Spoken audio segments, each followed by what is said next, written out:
Well, it's been a little over a month since Anheuser-Busch made one of the most ill-fated marketing decisions since New Coke, the decision to pretty much destroy the Bud Light brand by aligning themselves with TikTok superstar Dylan Mulvaney. Since then, we've seen sales for Anheuser-Busch drop by 26%, and it's not getting any better. CEO of Anheuser-Busch has given some interviews now talking about the future of the brand. He's going to continue to invest in the Bud Light brand, he said, over the summer with more marketing and more advertising, but he still doesn't quite seem to get it. What can Anheuser-Busch do? Well, Jennifer Say, who used to work for Levi Strauss and knows a little something about stalwart brands and revitalizing the name for the American market, she took to Twitter the other day and she said this. Yeah, if Bud Light and Anheuser-Busch really wanted some assistance, maybe she'd be able to help them out. Well, let's find out what Jennifer Say has to say about this. She joins us now.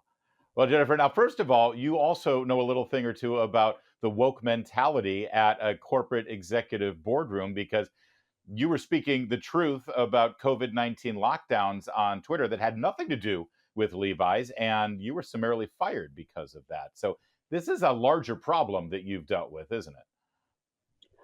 Yeah, it certainly is. It seems that the vast majority of American companies want to align themselves right now with what they would call are a set of progressive values. Whether or not they actually live up to those, I think it's largely a pose. I don't Yeah, think that they do.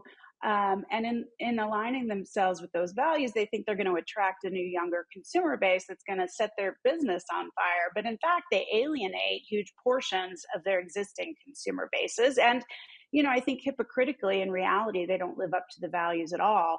Levi's, which is a brand known for rugged individualism and encouraging people to use their voice, ousted me because I said kids should be in school during COVID in public school. yeah. And that was considered unacceptable and dangerous.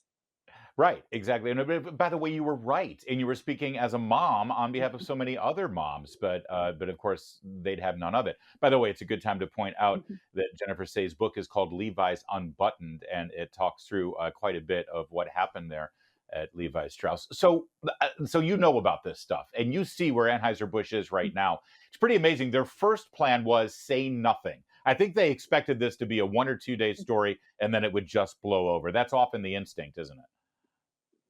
Yeah, I mean, I think we'll put our heads down, we'll stay quiet. The thing that's so unbelievable is that they didn't recognize going in how controversial this would be. Hmm. Dylan Mulvaney is the face of this movement built around gender ideology.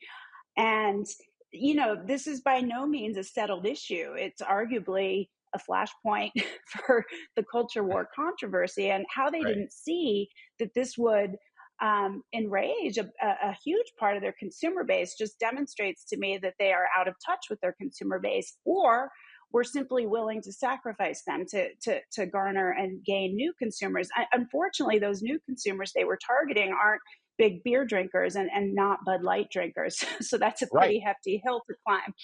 Um, and I think, Yeah, they're not respect the just trying to consumer. shift them from, like, Miller Lite or Coors Light, they're shifting them from Cosmos over to Bud Yeah, Light, which is a from much tougher that's sell. that's right.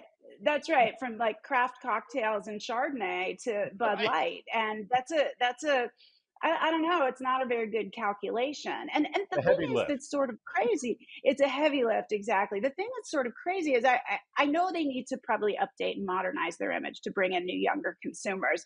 The brand's revenue has waned over the years, but their brand is sort of built on the idea of bringing folks together, and certainly humor is a part of it. And they'd run an ad just a couple months earlier for the Super Bowl featuring Miles Teller and his wife, which was embraced and well received and was a great update to the brand image that's been in place for many many years, a sort of contemporary expression of it. If they just continued down that path, I Yeah. think they would have seen the business results ultimately they hope for. But this sort of disconnection with their core consumer is really at the root of the problem. And now having weighed in on the controversy, there is no way out but through. They have to pick a side at this point, and they either have to overtly apologize or go down the route of supporting Mulvaney and sort of making the bet that they're going to get those new consumers. I think going route two is not going to work. And in fact, at this point, with all the middle of the road assertions, they've really angered both sides at this point. Yeah, it is a fascinating trigger because I think that, they did put out a statement, I think 10 days later. There was no apology. And all it said was, well, we had no intention of wading into this debate. Well, you're in it now. And I have heard a Yeah. lot of people say, listen, we don't want our beer companies to be part of a political or cultural debate, but it's too late for that because it looked like they were taking sides in this. It sounds like you're saying they have no choice. They need to either continue down this road or they need to radically shift and put Tucker Carlson on a Bud Light can or so, or Matt Walsh, maybe. Is that what you're Or, saying? or I mean, I don't know that they need to go that far, but they need to overtly apologize to their existing fans and say, versus this sort of evasion, non-apology. They need to overtly apologize, say their histories in bringing folks together, and this did the opposite of that. This divided rather than united, and we're going to get back to doing what we do best, which is entertaining and uniting, funny marketing. And we hope you'll come back to us. And then they're going to have to wait and rebuild that trust. Yeah. It's not going to happen overnight because at this point they've made too many errors. I do think, look, it's a huge American brand. It's beloved for many years. They have wide reaching distribution. So in many cases, it's one of few choices when you order a beer. I think they can do it, but they can't evade capture at this point. They have to actually overtly apologize, not in the evasive manner they have done. This whole idea that they have to, build up a younger audience for their product, I don't quite understand that. I'm a guy, I like beer. I didn't start drinking light beer until I had to, until I was older, because I wasn't metabolizing the way I used to when I was in my 20s. 20-year-olds are not going to drink Bud Light unless they're trying not to get buzzed. Well, I mean, hopefully they're not targeting 20-year-olds. I mean, we know, wink, wink, they kind of do, but that's underage for drinking. What The I meant fact is is, look, guys in their 20s, I let's know, say. All right, I, that's fair. I know, Kids don't I drink know. beer. Well, yeah, exactly. And that's one of the sort of points that folks have made is that Mulvaney's fan base is largely underage. So that and that alone is problematic.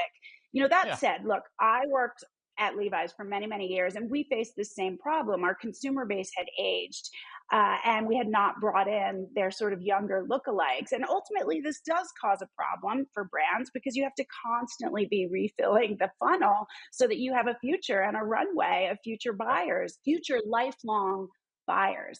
And so it is a problem. You have to ensure that your average age consumer stays at a certain point that isn't too old that you're going to lose them. you know Yeah. but they did that really well, I think, with the Miles Teller ad. I thought it was spot on, and they just needed to continue down that path. I'm fascinated by the dynamic in the corporate boardroom where things like this are proposed, and let's face it, a lot of times this lurch toward the left, the cultural left, the political left, racial issues that get injected into a stalwart brand like this, they're not necessarily done for sales purposes. Are they often sort of these issues are breached and waded into because they want to appease a potential boycott from very loud voices, even small minority voices, but ones that threaten boycotts? Do you think that was at play here?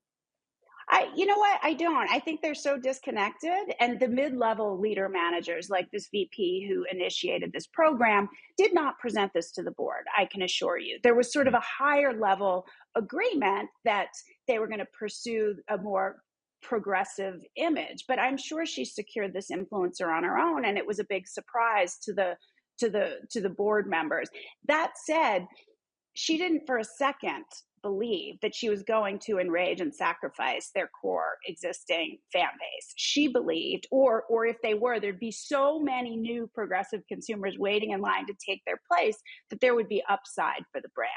I Yeah. honestly believe that's what she thought. And it's just a demonstration of being disrespectful and disconnected to your actual consumer base.